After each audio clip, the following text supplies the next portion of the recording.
Hi everybody, welcome to a session of BarbieRocks. So today I am home and I've come back from the flea market and I want to talk about the dolls that I rescued from the flea market. And it was a good, successful day and I can't wait to share with everybody these dolls that I rescued. So what I've discovered is three major doll companies here. One, the Roddy doll toy company.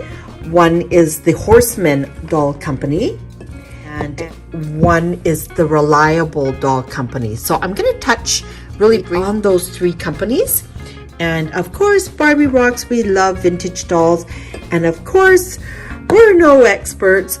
We just have the joy and love for them, and we're learning as we thrift and rescue dolls. So let's take a look at the first doll. To me, this doll, I turned it around. Okay, this one is a Reliable made in Canada. So this here must be an early Reliable doll because to me, this, when I look closer at this doll, I couldn't figure out if the Reliable, like I couldn't figure out if that was actually composite material head or if it was a wooden. To me, as I looked closely and felt this doll head, it felt like it was a wooden. So I tried to research a little bit on the Reliable doll company and see the inside makings of the mechanics. So there seems to be like a wire there. It felt like this. I'm telling you, it feels like it's wood. So the Reliable Toy Company was co-founded in 1920 by Solomon Frank Samuels and Ben Samuels, and then they were joined by their brother Alex Samuel. So this toy company was founded in 1920. They started it with a 500 square foot room in Street, Toronto. The partnership ended in 1922. And then what happened was that what this company did, imported the doll heads from Germany. And then they ordered the composite parts from, I read, from the USA. So in 1922, that's when they started their own original dolls. In 1955, the dolls were made on their own. I read they made composition, they used composition, hard plastic, and vinyl.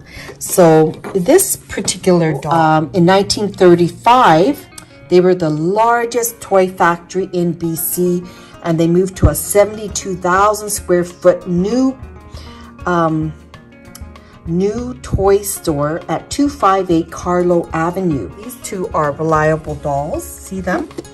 See these two? So when they expanded they were very, very successful. And when they started expanding, they had their own knitting department, they had their own voice box department, and they had their own shoe and eyes department. So can you imagine starting from a 500 square foot room, doll room, and then they expanded to 72,000 square feet.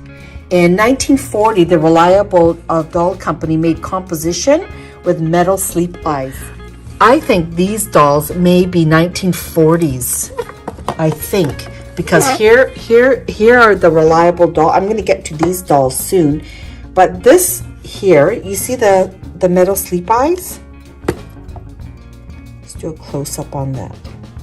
So I read that in 1940, they started with metal sleep eyes. So, and of course, it was all composite. And again, this is composite. This face, okay. When I'm moving this doll around, I can hear wires squeaking. So I don't know if you can see the internal, but can you hear the wire? Can you see the wire? You see that? So it's not string. It was much older and they used wires. So this doll here, I think I'm dating this to 1940s. The face to me is not composite. Okay, this face to me feels like, okay, the body feels composite, which it is. Can you see the hands? just see here. So the hands are all composite. The legs are composite for sure. The body, I think, is composite.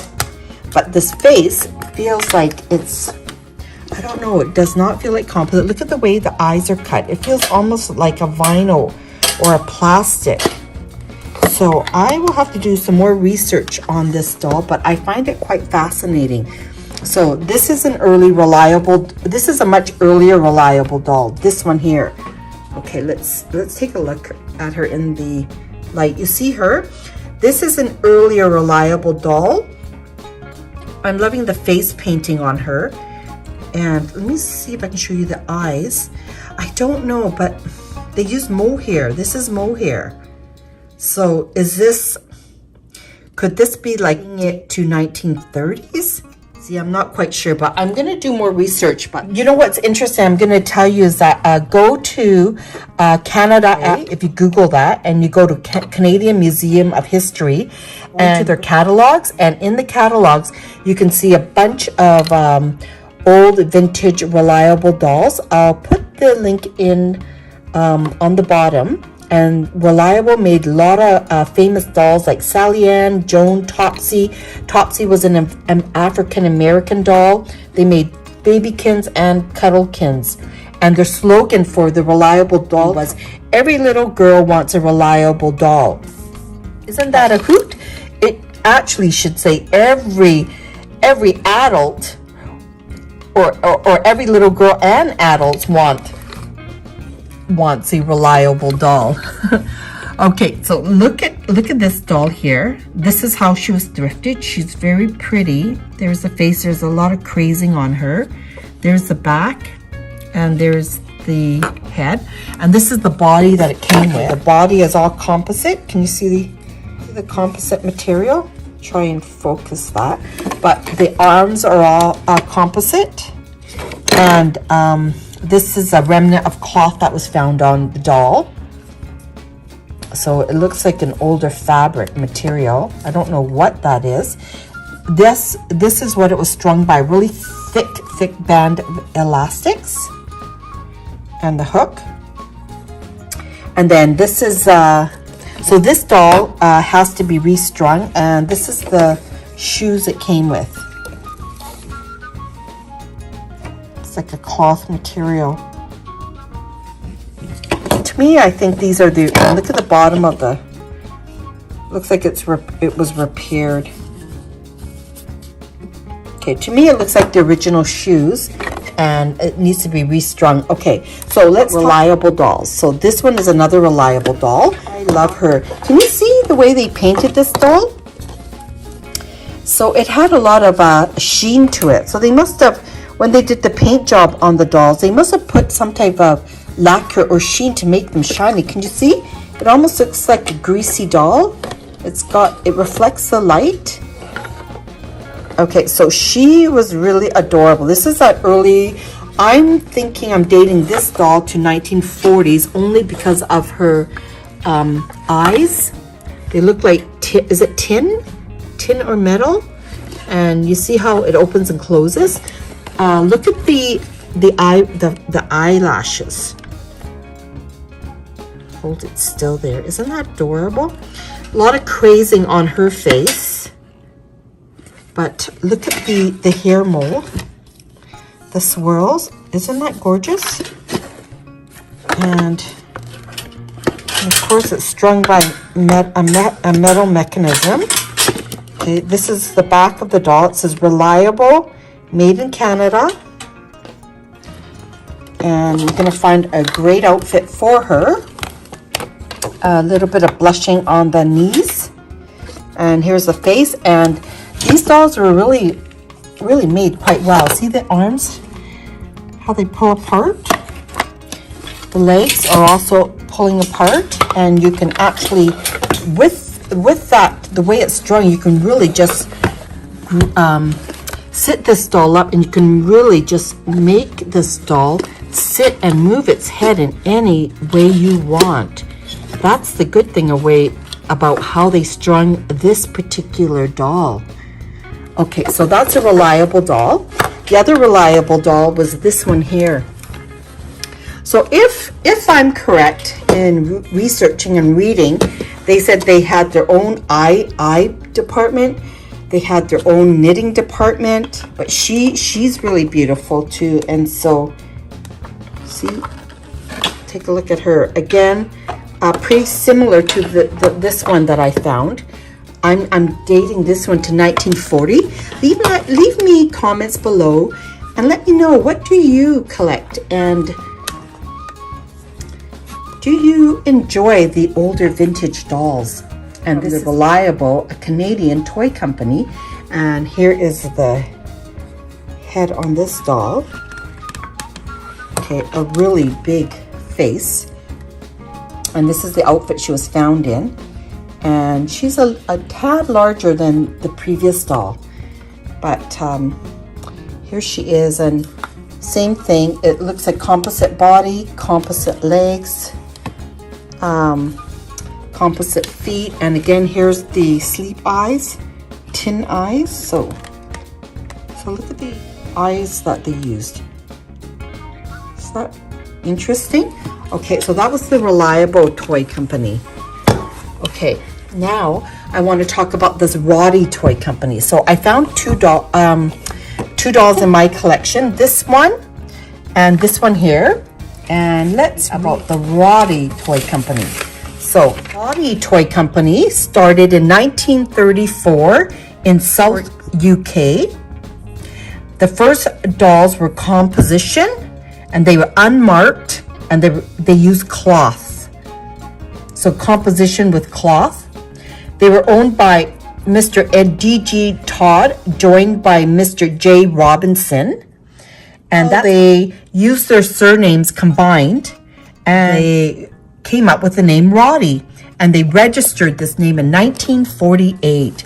So here are the Roddy dolls. They're really, if you get to see a Roddy dolls, you'll see the distinct feature of Roddy dolls. They're really adorable. These ones are walker dolls. So in 1945, they started again. They began again after Second World War II. And plastic gave a doll a cheaper and a faster way to produce these dolls.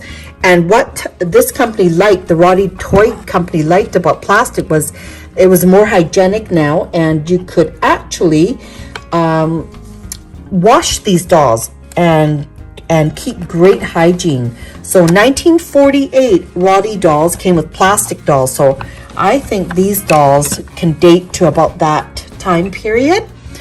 These are walker dolls, so when they move their legs, their head moves back and forth. I am filming with one hand, so I really can't demonstrate that. But you see, as you move the legs, their head bobbles back and forth. And what's really neat about these Roddy dolls, this is the look feature of the Roddy doll, the face sculpt. And you see the beautiful eyes and the pudgy cheeks. But what's great about this doll is, look at the way the neck is strung, the mechanism with the metal mechanism there to enable that function of walking. So 1948, they came out with plastic dolls. It sold in a store called Woolworth. Do you guys remember the stores?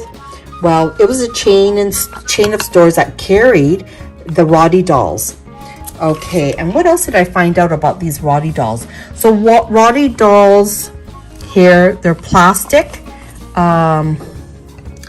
These Roddy dolls have closed mouth, rosy cheeks. I love the face sculpt. They got cute, really cute face. See that? See the chin? Little dimples on the side of the lips. The plastic was shiny. What happened with these, this might be a clear example. So with these dolls, it came in this color, right? So this was the color it came in. But as the years were exposed to sunlight, what happened was the shininess faded. And maybe, I think this doll faded too.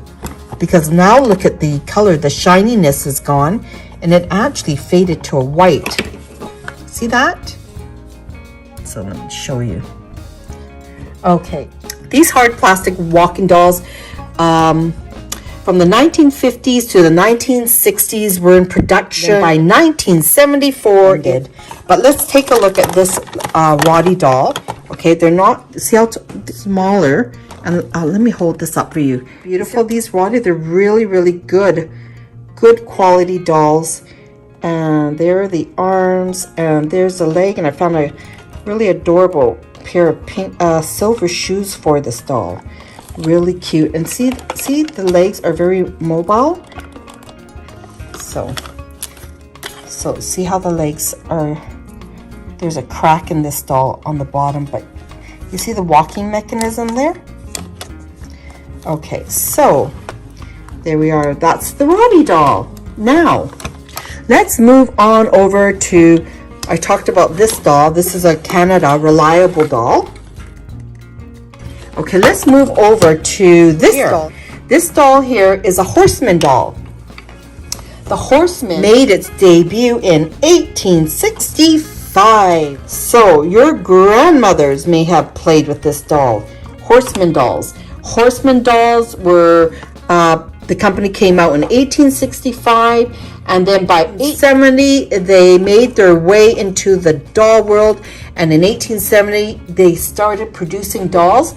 Let's read here. So how did I know this was a Horseman? So on the back of her neck, I will show you, but see the back of the neck, it says Horseman. See, HORSMANDOLLS. This doll was founded by Edward Emerson Horseman. Founded in New York City. They were an importer and distributor, and what they did was they imported their I think heads from Germany. They assembled it, but it was not the manufacturer. So I think by 1980s an Asian company bought out the Horseman doll company, and now the dolls are made in Hong Kong. So this Horseman doll, you see how it's made? Really beautiful. This must be an earlier Horseman doll. It looks like it's composite head, I can tell. The eyes aren't metal. It looks like I feel it. It feels like plastic to me, the eyes. But there's the doll head. The arms were all composite material. And then I found this mint candy green dress. I love the, look for them. Look for these at your secondhand store. They will always show up, vintage baby doll dresses for like newborns to 3-month-old, and they will fit your dolls. So I found her in this really, really adorable green vintage dress, and again, composite hands. So composite material. Composite means that the hands were made of, I think it says that composite is sawdust, glue, and other materials like cornstarch, resin, and wood flour, it says. I've never heard of wood flour, but that's what composite is. It's a mixture of material to make this material back in the day. So here are the feet. There's a lot of crazing on her leg. And the way this doll is made, you see how the cotton linen stops right there, and then the leg is attached, and a lot of crazing on this, and you can see the composite right below, right under there, as this is brittling. So it's exciting to actually find and rescue these dolls. Okay, and then go to Pinterest. If you want to look at some vintage Horseman dolls, try the Pinterest site, and you can see a lot of beautiful vintage dolls. So this one is a Horseman, and there's the back of the doll head. Let me lift her gown up so you can get a peek at just what she looks like. Look at that. So there's the Horseman doll. So by feeling it, the Horseman doll is not hay stuffed. It feels as if it's cloth stuffed. So I think that would be interesting if you could open that up and take a look at the cloth that they use, or what they stuffed it with, but it's soft, it's not hay, and it's really soft here too. So how interesting. Now, this one was, you know, I went back and I said, oh, should I pick up this doll, or shouldn't I, or shouldn't I? This is the problems we have as doll collectors. Should we or shouldn't we? And you know what? This was priced at $6. He gave me $1 off. Like, how could I refuse? But this doll was quite interesting. Why? Because this doll is hay filled. Now, take a look. Take a look. I found it so fascinating when I lifted up her dress. So it's almost like the Horseman doll. These are 2 early dolls. You see how soft this is when you touch it, and how crunchy this is? Because when I look closer, can you see through the cotton fabric here? Can you see the hay? You see the hay there? And her leg, I took a closer look, I felt it. I said, oh, it doesn't feel like cloth. I wonder what it is. It's hay. It's not that heavy. It feels really light, but that's hay stuffed. So this is cloth stuffed. This is hay stuffed. It's really quite fascinating. Look at the earlier dolls, how they construct the bottoms, kind of quite similar. I'm guessing this to be like, what do you think? You doll lovers out there, comment. Do you think it's a 1920s doll, a 1930s, or 1940s? What do you think? What do you think? I'm guessing this one to be 1930s to 1940s. Could it be 1920s? Because hay is an early stuffing material. But this one here she is, and look at the head sculpt. Looks like somebody actually went in and repainted the eyes. And what I found out about this doll is that it has a voice box on the back. So if I flip her around, look, there's a voice. Can you see the faint voice box there? Right there? So this voice box, I was trying to research this doll. I don't know if it's a Reliable doll. I'm not sure. But Reliable came out with a doll that they called a mama doll. And this kind of looked like the mama doll. So I don't know. I'm still researching and learning. But so this doll is stuffed with cloth. And this doll is stuffed with hay. It's so rigid. But you know what? Hay is not heavy. Doll lovers, if you pick up this doll, it's so light. Whereas cloth is a little bit heavier. I didn't realize hay was so light. But this is the doll that's stuffed with hay. Okay, so I am coming to an close on my video with my wonderful rescues that I love to share with all our subscribers, Barbie Rockers. So hope you guys enjoyed this video, and hope you learned lots, like I learned lots by rescuing and researching these dolls. And have a wonderful day ahead. So here we are.